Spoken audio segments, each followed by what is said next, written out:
Hey guys, it's Dr. K. Welcome back to my channel. Today I have a very special guest with me, Dr. Elena Alexander. Dr. Alexander, also known as Dr. Lany, is the owner and operator of A Squared Pharmacy Solutions, a boutique pharmacy that provides an array of services, including medication therapy management, clinical conference advising and speaking, online education, and public speaking. She earned a Doctor of Pharmacy degree from Sanford University's McWhorter School of Pharmacy. She went on to complete a PGY1 managed care pharmacy residency at Viva Health Incorporated and a Master of Science in Pharmacy and Medication Therapy Management from the University of Florida. She is a board certified MTM pharmacist by the National Board of Medication Therapy Management. She is also the host of RX Factor podcast and has an all organic, rapidly growing following on social media. You can find Dr. Elena Alexander, also known as Dr. Lany, on social media on Instagram, Facebook, Snapchat, and TikTok at Dr. Lany. I will have her social media handles in the description box. And she's also on LinkedIn as Elena Alexander. And now I would like to welcome Dr. Lany to the show. Before we get started, Dr. Lany, is there anything that you wanted to say to the audience? No. What I'm saying, I think this is a really great resource. Like you said, we both have been in the trenches of applying for residency, and I'm not the best interviewer, so I think this is a good resource to tap into for those that are applying. So, And so, just a little bit of background. Today, we will be doing a mock interview. I will be Karlette, a fourth year pharmacy student, interviewing for a PGY1 pharmacy residency program at a 600 bed community hospital. Dr. Lany is a clinical pharmacy specialist at the hospital, and she's the preceptor of the internal medicine rotation. She will be conducting this portion of my interview today. hi, Karlette. How are you today? I'm great. How are you? Good, good. So my name is Dr. Lany, and I'm going to do your interview for today. I'm going to ask you some questions. I'll be recording your responses, so I'll look down periodically, but just know I am paying attention to your answers. Okay. All right, so first question. Tell me why you want to do a residency, why this program in particular, and what will you do if you don't match this year? Okay, so I am interested in pursuing a pharmacy residency mainly just to continue to pursue career development and professional growth because I am interested in being an inpatient clinical pharmacist. And so I do believe that I will need additional training to make sure that I am capable and qualified to, of course, provide services to patients, but then also continue to move forward and pursue a PGY2. My primary interests are internal medicine and critical care, so I'm not sure exactly which PGY2 I would pursue, but that's one thing that really interests me in this particular program is because there are rotations in both areas, and specifically on the critical care side, it also includes rotations that are more specialized, such as cardiology and neurology and things like that. So I really feel like this program will give me a variety of experiences that can help me continue to develop in my training, but then also direct me really into what area specifically I want to pursue as a PGY2. And there was one last portion of the question that I didn't quite remember. Oh, sure. It was, what will you do if you don't match this year? Okay, so if I don't match this year, of course, aside from looking for employment, I really want to make sure that I am continuing to advance myself and to improve on my application process. So continuing to seek mentorship, really want to stay involved with my pharmacy school and volunteer and just really do what I can to make sure that my application is better for next year. So hopefully that I can match the following year if I don't match this year. Okay, very good. Thank you. You're welcome. For the first question, I did like how you incorporated specific attributes of the program and tied that into your career goals and how it would help you get to your career goals or get your career goals met. You had a thorough response to what you would do after or if you didn't match for this year, because I know sometimes you be like, sometimes you don't think about it because you have such tunnel vision with completing a residency, but you had a very thorough answer, which included seeking other employment. So I thought that was a plus. I agree. And really, those are the things that I wanted to point out as well. Of course, with wanting, why do you want to do a residency? I feel like everybody's pretty prepared to answer that question, but the key is to always provide specifics to that program. So, for one, they'll know that you did your research, and Mm-hmm. it actually shows that you are interested in being there and not so much just, I just want a residency, because programs really want to know why do you want to be here and if you're a good fit for their program. Mm-hmm. And the last question, that one, I don't know if I ever actually got that question or not, but it was on a mock interview question that I was involved with where I was the interviewer. And it was really Mm-hmm. interesting to see how students responded to that question. And one of the keys there is number one, having some kind of answer and showing them that you're dedicated to the process, because some people would answer and they would just say, I'd start looking for a job, and of course, we all know you're going to look for a job because we need money, but are you dedicated to actually pursuing a residency, and are you going to commit to that? What are you going to Mm-hmm. make sure that you're better for next year? So that's really the key with that part, is to add that portion if you do get that question. I will, if I can add, some feedback I received from a program director was that I wasn't thorough enough. Like, I was nervous, of course, but my answers were very short, quick, and to Yeah. the point. And I And asked that's her for the thing. It's feedback like, later on. yeah, you want to be thorough and get to the point. And so Hmm. fine line there, because I've had some people that will ramble and they lose you, and I don't know what they said, but you don't want to they don't really get the gist of what they're trying to get from the answer, because most of these questions is more to it that they're looking for than just the actual question there. So sometimes that's lacking, and they're like, okay, well, is that it? But nerve sure. And that's why it's just important to practice and do things like this, because the more you do it, the more comfortable you will get. Mhm. And I also liked how you asked me to repeat the last part of the question because I am the worst at these compounded questions. And I may hear the first question and the rest of them, Chad is just over there somewhere.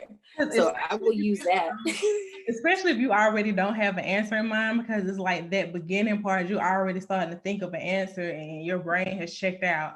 And Mhm. also with the combined questions, some of them can get real long. Like this one wasn't as bad, but some of them can get real lengthy and you're just not gonna remember.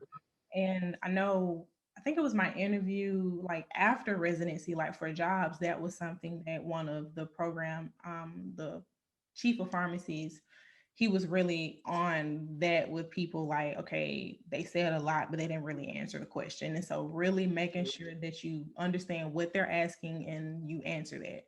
And so you may have to stop, ask them to repeat the question, pause. It's okay to pause and gather your thoughts. Of course, don't pause too long, but you do, it's okay to have enough time to really gather your thoughts to make sure that you're giving a good answer and answering the whole question. So during residency, there will be times where you have multiple assignments that are due, and that'll require you to prioritize your time. Give me an example of a situation where you were forced to prioritize tasks in order to meet a deadline. Okay, so with this one, it was during my internal medicine rotation actually. And on that rotation, I was at a academic hospital, so we were very busy. And during the rotation, I would have to meet with my preceptor in the morning, and we would go on rounds with the medical team, see patients, do consults, and various meetings and things throughout the afternoon. So I really didn't have any time during the day to work on other projects. This month of that rotation, it was also the same time that my poster would be due for mid-year, and so I knew I had that would be coming due soon. And as I started the rotation, I was given an assignment to present the updates of the ADA guidelines, the American Diabetes Association. They had just come out with the new guidelines, and they wanted me to present that to the internal medicine residents. And so that was an additional assignment that was kind of thrown in unexpectedly, but they told me early enough in the rotation where I was able to kind of plan ahead. And so what I did was put more focus on completing my poster presentation so that it would be out of the way. And towards the end of the rotation, when the presentation was due, I was able to put more focus on that. So the poster was done well in advance, and then I was able to put that energy in presenting the presentation to the residents, and was able to do that. And things went well, and I moved on with life. Like that. Okay, so I like the little snicket of humor at the end. That was a good touch. That made me chuckle. I like how, okay, so that was a lot that was going on at one time. Bless. Um, I like how you highlighted several, I don't know if meaty is the proper um, jargon to use, but there were some pretty extensive projects going on. Instead of something like, I had to write a one paragraph summary of something, very small things. These are very large projects you were working on. And you actually highlighted that you finished one of them early, which freed up other time. So that showed really good time management skills on your behalf. And I think being able to get that project or anything out of the way early is always a plus and shows good prioritizing skills. Yeah. Yeah. Which is a good tip for residency, is just getting things done and out of the way as early as possible, because even when you think you'll have time, they will throw something your way that now takes that time away. And so as much as you can get done beforehand, please do. But that was a little side note. Okay, so with the question specifically, one thing that I did not mention before, and if you research anything about answering interview questions, you've probably heard of the STAR method before, where you start with S, which is the situation, the T Mhm. stands for the task, A is for action, and then the R is for result. So as we move forward, the goal is that I touch on each one of those as I answer the question. So in this particular one, I gave what the situation was. I was on the rotation. It was a busy rotation. I didn't have time to work on things on site. So I had to figure out how to get things done on my own time. The task Mhm. specifically was what the assignments were. And so I outlined what that was. And then I gave what my action was, which was planning ahead and working on the poster early so it was out of the way so I can put focus on Mhm. the presentation. And then the result was that the presentation went well. I could have elaborated a little more on that, but mainly there is to say I got my poster done, the presentation went well. So both assignments were met by the deadline. However you choose to answer that, that's really ultimately what they're looking for. Um, Okay. and so yeah, that's mainly it. Of course, having a solid answer there is important, because sometimes if it's kind of weak examples, it just really doesn't give them much to go off of. Because first of all, if you made it through pharmacy school, you know that you're busy and you're multitasking anyway. But the more solid and significant the presentation or the project or whatever it is you're having to juggle, it gives a better picture of what to expect during residency, because of course things are going to amp up a notch.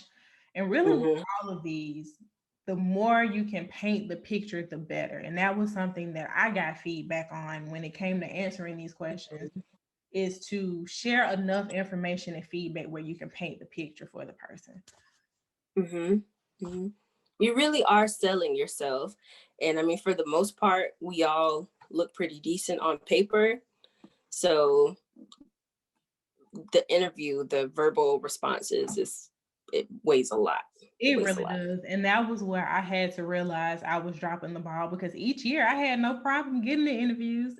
Clearly, I was dropping the ball at the interview if I was not matching. And that was when I finally decided to go through mock interviews and get that feedback and do the practice and the extra work. Because honestly, before I shied away from doing mock interviews because they're uncomfortable and they're awkward. But it really is beneficial because you get this practice and you get to see and hear how you respond to things. Okay, next question.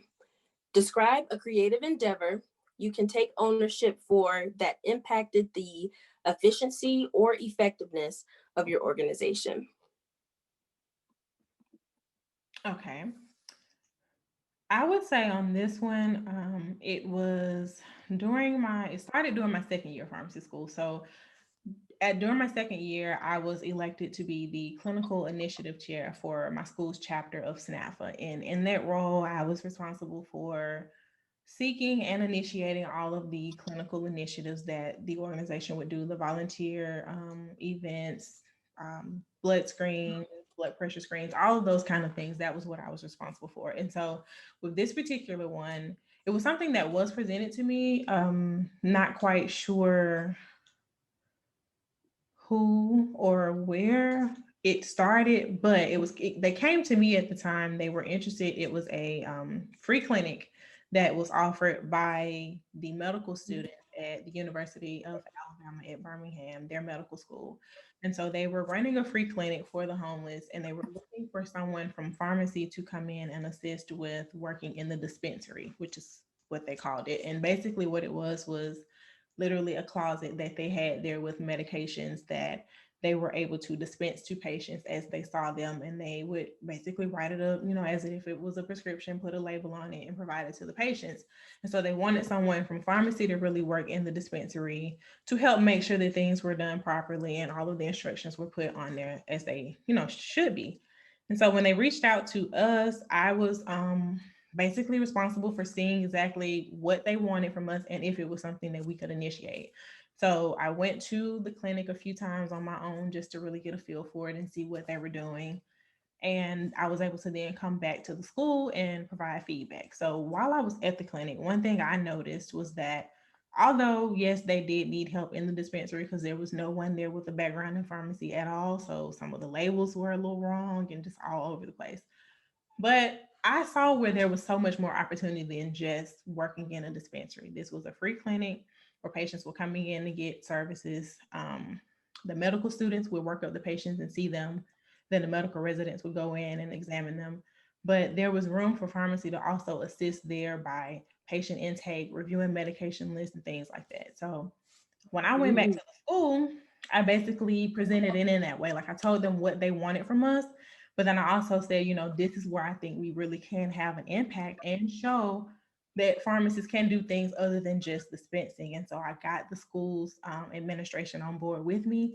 And at that point, it was really just a matter of pitching it to the organization that was requesting our help and seeing if we can make it happen. So fortunately, the because of the clinic and the way it was set up, the dispensary, we weren't able to actually work in there anyway because it's not a licensed pharmacy by the state. So off that legally, Okay. we weren't able to do that anyway. So that worked in my favor.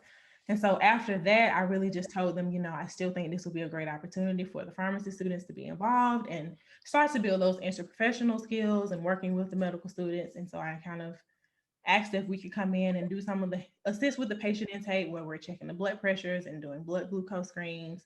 And then as the medical students would go in and do like the initial workup of the patient, we could also be there to get the information about drug allergies, reviewing the medication list, because although the patients were homeless and they were coming in to seek free care, many of them had been seeing physicians elsewhere, had medications that they were taking. And so they really needed someone there that could really go through that and know what the medications were for and assist in that way, because the students were first and second year medical students and they just didn't have that pharmacotherapy background, of course, like we did. So I was able to pitch that to them. Fortunately, they were welcome and open to the opportunity.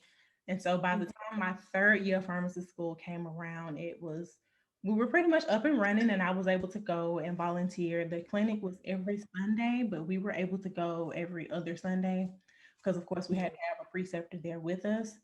And by the time I got to my fourth year of pharmacy school, things were built up in a way where I was able to hand it off to the next person that was the clinical initiative chair for SNAFA. And fortunately, and surprisingly, honestly, but fortunately, the clinic has been able to continue running and serving patients well after me being there. So that's one of the things that I am most proud of, because starting out, I saw it as an opportunity to get more clinical experience and volunteer and of course serve the patients too, but it's something that's lasted well beyond me that continues to provide the opportunity for the students and the patients.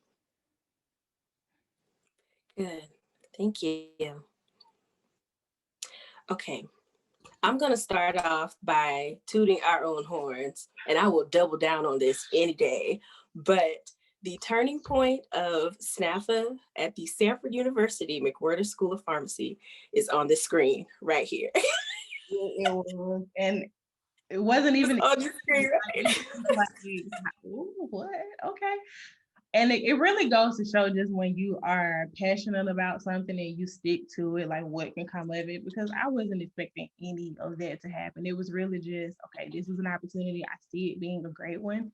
So I got to push. And I mean, literally, I had to push for about a year before I even really made progress. But Mhm. fortunately, I stuck with it. I remember when you were starting that. I remember when you brought in the food or the barrels for like food donations, and Mhm. people were bringing in stuff. Like I remember this. Shoot, I remember riding down 459, studying in the car, driving, doing the clinical initiative in Perry County. Like it's just such a. I love it in moments like this where things kind of come full circle and you're able to take your experiences and help the next group Yep. of upcoming pharmacists. Like we ran the trenches, child. But I will say that And honestly, anytime. it also makes me think about like even where I am now and the goals and things that I have. It's like, looking back on that, I never even imagined what it could be. And so it's like now, even with this YouTube channel, like I'm putting something out there to help people, not knowing Mhm, what it could become, but this is something I'm passionate about and I want to push through and push past the difficult times and being tired and not feeling like it because I feel like it serves a purpose. And so whatever comes mhm, of it, we'll see, but it's like you just really have to stick to what you're passionate about. And honestly, that even having that experience to lean on was something that helped me in interviews. Of course, I wasn't looking for that to be the case when I started it, but it was something that I do feel like kind of gave me a boost above others. So just never know. mhm. Sure. Well, I think you did a great job answering that question. I was following along with the STAR method. I heard everything, and I was trying to let it show in my face, but I was like, "Oh yeah, like she did that! Like, oh God, I got that." Yeah, I do. You gave the situation for um, the need for pharmacy presence in that clinic. When you got there, what you saw, further needs that you assessed there, actions you took to get what the pharmacists were actually doing and participating in the clinic. And then as a result, you said you were able to pass it off to the next person. So Yeah. I've got nothing to add on that one. I thought that was a great answer. Good. I don't know if it showed, but I, for some reason, felt nervous answering that question. And so I do feel like nerves were in it a little bit at the beginning, and I felt like I was rambling. I don't know if it sounded like it, but in my head, I felt like I was. But Mhm. even if it wasn't obvious, that's one of those things where it's like sometimes in your head, you'll feel like, okay, like I feel like I'm screwing this up, but just push through, breathe, take a moment. Mhm. Feel like at times I was kind of getting out of breath because I'm thinking through everything I want to say and my brain is working faster than my mouth can. So it's just like take a moment, breathe, Right. and just think through it. But I agree that's really what I tried to do there was to give what the situation was and what my Mhm. task was, which was a challenging one, and then what my actions were. And again, that result is really what people are looking for because they want you to bring it all the way home. And with the result, make sure it's positive. I know sometimes the outcome is not super positive, but even if the outcome wasn't positive, tell what you learned from the experience and what you would have done differently if you could have. Like you always Mhm. got to put some kind of positive spin on it. If you leave it with a it didn't Yes. work out, it's like, okay, well, okay, it didn't work out. Now what? It's like they really want you Right. gotta give them, you gotta feed them everything. Yes, I agree. And I want to piggyback off of what you said about pushing through. Like whether you feel like you have a frog in your throat or cotton balls in your mouth, just keep going because 9 times out of 10, you don't sound as nervous as you think you sound, or that you're fumbling like as much as you think you are. You other people think you sound just fine, normal. And I mean, the truth is, even if you do sound like that initially, first of all, they know you're going to be nervous. But how can you push through it? Can you recover from it and push through, or are you just going to let your nerves consume you? Because all of those Mhm. things show them something that they may not have been looking for in that particular question that they asked you, but you're showing them something there. So keep all of that in mind because the interview is literally the entire time you're there. So regardless of whether Yeah. the question or what's going on, like just being mindful of that too. Okay, so tell me about a clinical intervention you made. Okay, so this was I think it was my second rotation that I was on. It was my institutional rotation technically, but I was also able to do some rounding with one of my preceptors. And so on this particular day, she had me reviewing medication profiles for the patients that had just been admitted that day. So one of the patients, a 48-year-old female, and she had just been diagnosed with a PE, pulmonary embolism, and DVT. And so she was already receiving therapeutic Lovenox to treat her, of course, what she was inpatient for. And so I was just reviewing her other medications to make sure that things were appropriately dosed and that there weren't any issues. And in me reviewing her profile, I noticed that in her home meds, which had already been continued by the physician, one of her home medications was a hormonal birth control. And of course, hormonal birth controls increase the risk of DVT and PE, which is probably the reason why she had it to begin with. And so it really did need to be continued because you're basically just adding fuel to the fire. So I, of course, let my preceptor know. She gave me the contact information that I needed to contact the physician. Well, initially, the order was actually started by the nurse practitioner. So I tried to reach her first and she wasn't available. So I was able to contact her attending physician and spoke with him, and he gave me a verbal order to go ahead and discontinue the birth control. And he thanked me, of course, for noticing that and contacting him about it. And so we were able to take care of the patient so we wouldn't be adding more problems on top of what she already had going on.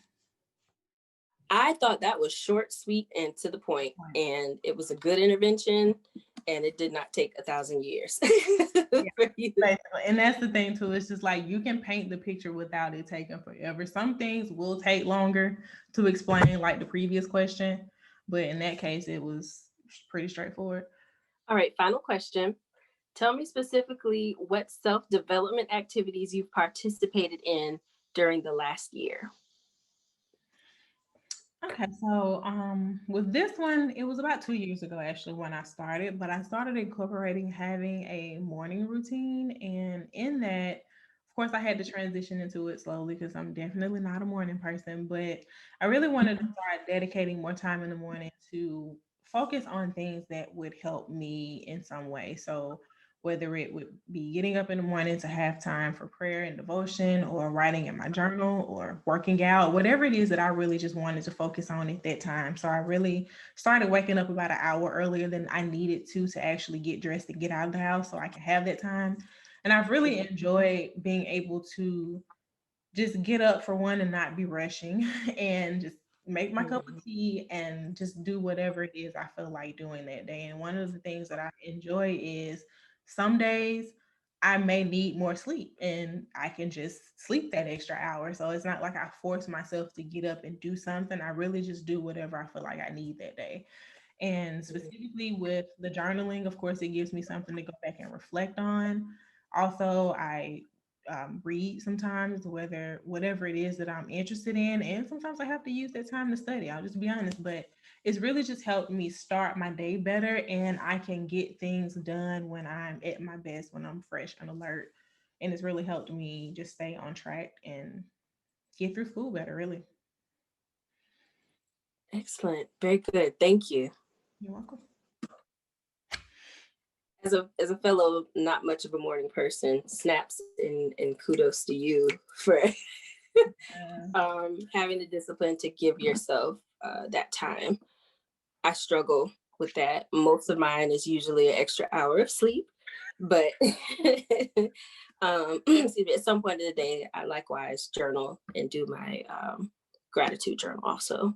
But I used to do it more in the evening, but you're just tired. And I just saw it was so much more of a struggle because I just want to go to sleep. But it's like, committing to doing that in the morning, it really does just set you up to have a better day. And it's like I've gotten to the point now where if I don't give myself the time to do that, I just feel completely off, just all out of whack. So mm, it's not for everybody. And even though I still don't consider myself a morning person. I've gotten so used to doing it that it's like I condition myself to know I need to be asleep by a certain time to be able to do that. And that was something I was mhm. up with doing residency, which looking back on it, I don't know how I was able to. But I really did. I would still get up early, whether it was working out or catching up on an assignment or reading or whatever. And so it's been good. Nice. I also liked how you were able to, or how you gave something that you needed to work on. Maybe not necessarily that you needed to work on, but you said you weren't much of a morning person.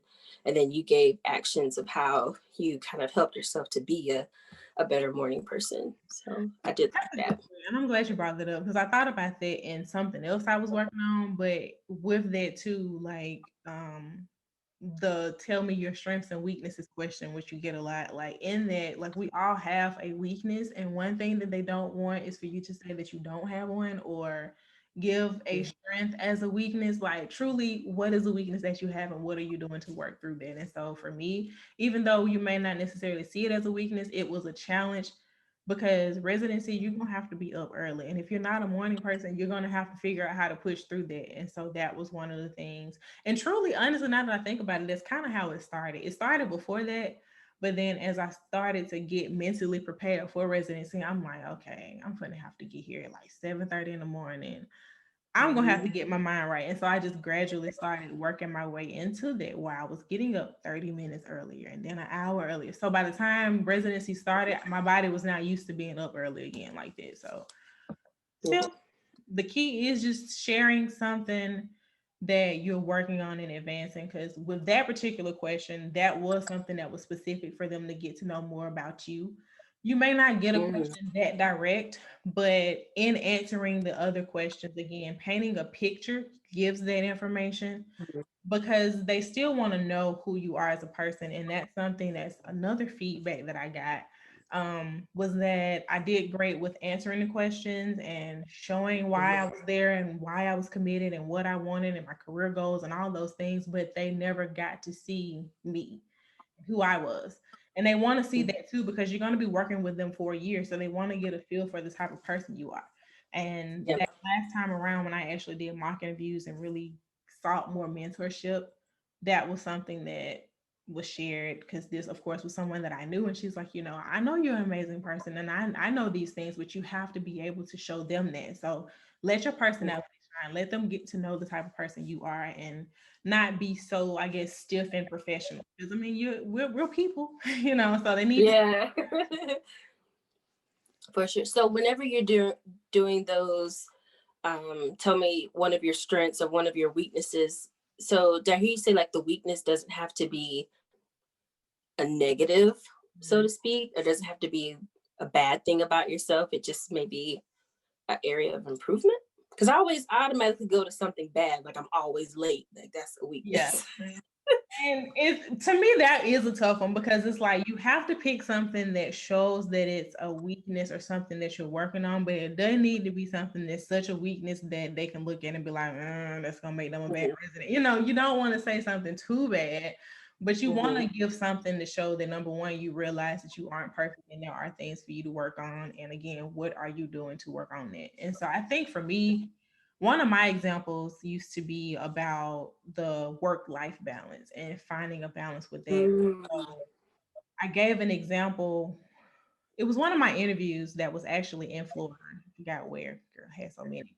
But in the answer, in the answer, I basically gave like, that's something that I struggle with. But with that interview, I actually brought my mom with me and we made a whole weekend out of it where after the interview was over, we were able to stay and enjoy the city and just have a good time. And so it's like, yes, I was there for work and focused on pursuing a goal, but I still made time for family too. So and those are things that they want to see. I mean, I got direct questions about that. I got indirect questions about that as far as just like how do you balance work and personal life because you have to have a personal life too. If not, you're gonna burn out and drive yourself crazy.